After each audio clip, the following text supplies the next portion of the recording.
2026 కొత్త మార్గదర్శకాలకు సంబంధించిన ఈ వివరణాత్మక విశ్లేషణకు స్వాగతం. మీరు ఎప్పుడైనా లోన్ తీసుకున్న వారు ఉన్నారా? అయితే ఖచ్చితంగా ఈ విషయం మీరు తెలుసుకోవాలి. రికవరీ ఏజెంట్ల వేధింపుల నుంచి సామాన్యులను రక్షించడానికి ఆర్బీఐ తీసుకొచ్చిన కొత్త రూల్స్ ఏంటో, అవి ఎలా పనిచేస్తాయో ఈ రోజు మనం డీకోడ్ చేద్దాం. ఇది ప్రతి ఒక్కరూ తెలుసుకోవాల్సిన అత్యంత కీలకమైన సమాచారం. సరే, సూటిగా అసలు విషయానికి వద్దాం. ఈ నంబర్ చూడండి, 39%. అవును, ఏకంగా 39% మంది రుణగ్రహీతలు తాము రికవరీ ఏజెంట్ల నుంచి వేధింపులకు గురయ్యామని స్వయంగా వెల్లడించారు. అంటే ప్రతి 10 మందిలో నలుగురు ఈ సమస్యను ఎదుర్కొంటున్నారు. దీన్ని బట్టే అర్థం చేసుకోవచ్చు గ్రౌండ్ లెవెల్లో పరిస్థితి ఎంత తీవ్రంగా ఉందో, మరియు ఈ కొత్త కఠిన నిబంధనల అవసరం ఎంత ఉందో. ఇక ఈ రోజు మన విశ్లేషణలో ఏమేం కవర్ చేయబోతున్నామంటే, మొదట లోన్ రికవరీ సమస్య గురించి, ఆ తర్వాత వాళ్ళు తీసుకొచ్చిన కఠినమైన contact rules, digital and privacy రక్షణలు, ఏజెంట్ సర్టిఫికేషన్, జరిమానాలు, మరియు ఫైనల్ గా మనకు అంటే రుణగ్రహీతలకు ఉన్న అసలు సిసలైన హక్కుల గురించి చర్చిద్దాం. మొదటి విభాగం, ద లోన్ రికవరీ ప్రాబ్లం. అసలు ఆర్బీఐ ఈ కొత్త నిబంధనలను ఎందుకు తీసుకురావాల్సి వచ్చింది, ఆ నేపథ్యం ఏంటో ఇప్పుడు చూద్దాం. మీకు తెలుసా, ఆర్బీఐ దగ్గర నమోదయ్యే ఫిర్యాదుల్లో అత్యధికంగా లోన్స్, క్రెడిట్ కార్డ్స్ గురించి ఉంటున్నాయి. అందుకే ఆర్బీఐ ఈ సమస్యపై సీరియస్ గా ఫోకస్ పెట్టింది. ఒకసారి ఈ టైం లైన్ గమనించండి. ఫిబ్రవరి 12, 2026న తొలి డ్రాఫ్ట్ గైడ్ లైన్స్ వచ్చాయి కదా. ఆ తర్వాత మే 20న రివైజ్ డ్రాఫ్ట్, మే 31కి పబ్లిక్ కామెంట్ల గడువు ముగిసింది. అయితే ఇక్కడ మీరు గుర్తుంచుకోవాల్సిన మోస్ట్ ఇంపార్టెంట్ డేట్ అక్టోబర్ 1, 2026. అక్షరాల ఈ తేదీ నుంచే ఈ మార్గదర్శకాలు పూర్తి స్థాయిలో అమలులోకి రాబోతున్నాయి. ఇక రెండవ విభాగం, స్ట్రిక్ట్ న్యూ కాంటాక్ట్ రూల్స్. బ్యాంకులు అలాగే వాళ్ళ రికవరీ ఏజెంట్లకు ఆర్బీఐ ఎలాంటి స్ట్రిక్ట్ బౌండరీస్ సెట్ చేసిందో తెలుసుకుందాం. నిజం చెప్పాలంటే ఇది సామాన్యులకు ఒక చాలా పెద్ద రిలీఫ్. ఇకపై రికవరీ ఏజెంట్లు ఉదయం 8 గంటల నుంచి సాయంత్రం 7 గంటల మధ్య మాత్రమే కాల్ చేయాలి. అంటే రాత్రిపూట ఆ సమయంలో వచ్చే కాల్స్ ఇక పూర్తిగా బ్యాన్ అన్నమాట. ఆఫీస్ అయిపోయాక, ఇంటికి వచ్చాక కనీసం ప్రశాంతంగా ఉండే హక్కును ఈ కొత్త రూల్ గ్యారెంటీ చేస్తుంది. ఇక్కడ ఈ లిస్ట్ ఒకసారి చూడండి. ఏజెంట్లు ఏం చేయకూడదో చాలా స్పష్టంగా చెప్పేశారు. పదే పదే కాల్ చేసి విసిగించడం, బెదిరించడం, నోటికొచ్చినట్లు తిట్టడం ఛాన్సే లేదు. అంతేకాదు, బంధువులకు, ఫ్రెండ్స్ కి లేదా ఆఫీస్ లో కొలీగ్స్ కి కాల్ చేసి మన పరువు తీసే ఆ పాత చీప్ ట్రిక్స్ కి ఇక శాశ్వత ముగింపు పడినట్లే. బహిరంగంగా అవమానించడం లాంటివి చేయడానికి అసలు వీల్లేదండి. ఇంకొక అద్భుతమైన మార్పు ఏంటంటే, రికవరీ ఏజెంట్లు మన ఇంటికి వచ్చే పద్ధతి. బ్యాంకులు ఎవరైనా ఇంటికి రికవరీ కోసం పంపాలంటే కనీసం ఒక్క రోజు ముందు, అంటే 24 గంటల ముందు ఖచ్చితంగా నోటీస్ ఇవ్వాలి. హఠాత్తుగా ఇంట్లో వాలిపోయి ఫ్యామిలీ మెంబర్స్ ముందు హంగామా చేయడం ఇక కుదరదు. వ్యక్తిగత గౌరవానికి ఆర్బీఐ ఇచ్చిన పెద్ద పీట ఇది. ఇప్పుడు మూడవ విభాగం చూద్దాం.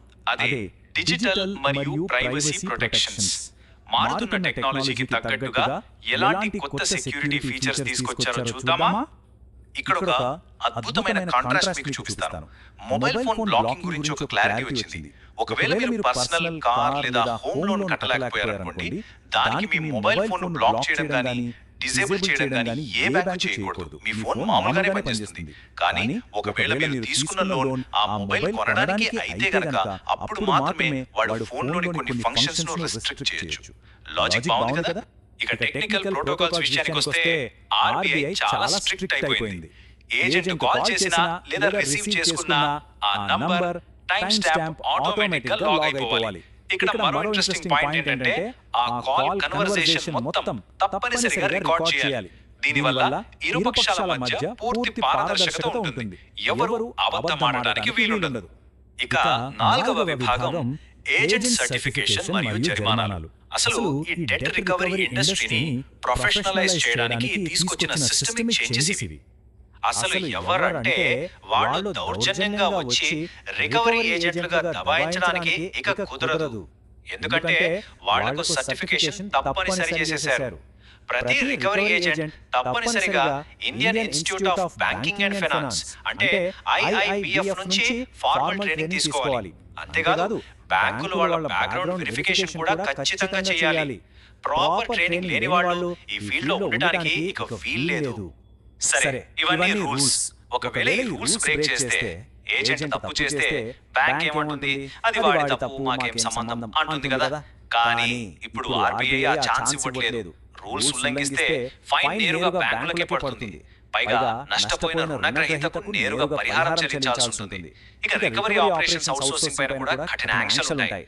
అంటే రికవరీ ఏజెంట్ చేసే ప్రతి తప్పుకు ఇక బ్యాంకులు బాధ్యత వహించాల్సిందే.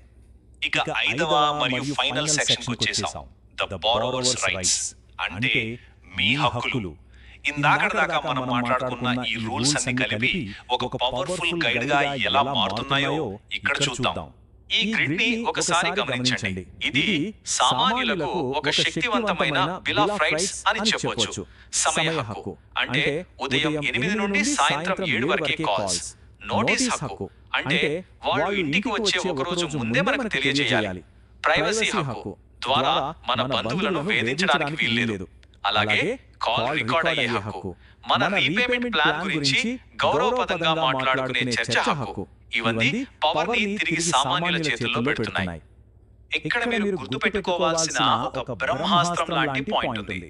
అక్టోబర్ 1, 2026 నుండి ఈ నిబంధనలను ఎవరైనా అతిక్రమించి మిమ్మల్ని వేధించినట్లు అనిపిస్తే మీరు నేరుగా ఆర్బీఐ అంబుడ్స్మెన్ కు కంప్లైంట్ చేయొచ్చు.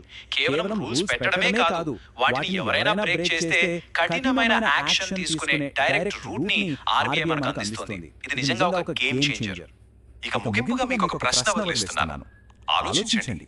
ఈ కొత్త రక్షణలు రాబోయే రోజుల్లో రుణగ్రహీతలు మరియు బ్యాంకుల మధ్య ఉన్న పవర్ బ్యాలెన్స్ ని శాశ్వతంగా ఎలా మార్చబోతున్నాయి? అప్పు వసూలు అనేది ఖచ్చితంగా చట్టబద్ధమైన ఆర్థిక ప్రక్రియ కావాలి, కానీ అది ఒక వేధింపుల పర్వంగా మాత్రం ఎప్పటికీ మారకూడదు. ఈ వివరణాత్మక విశ్లేషణ ద్వారా మీ హక్కులపై మీకు పూర్తి క్లారిటీ వచ్చిందని ఆశిస్తున్నాను. అప్డేటెడ్ గా ఉండండి, మీ హక్కుల పట్ల అవగాహనతో ఉండండి.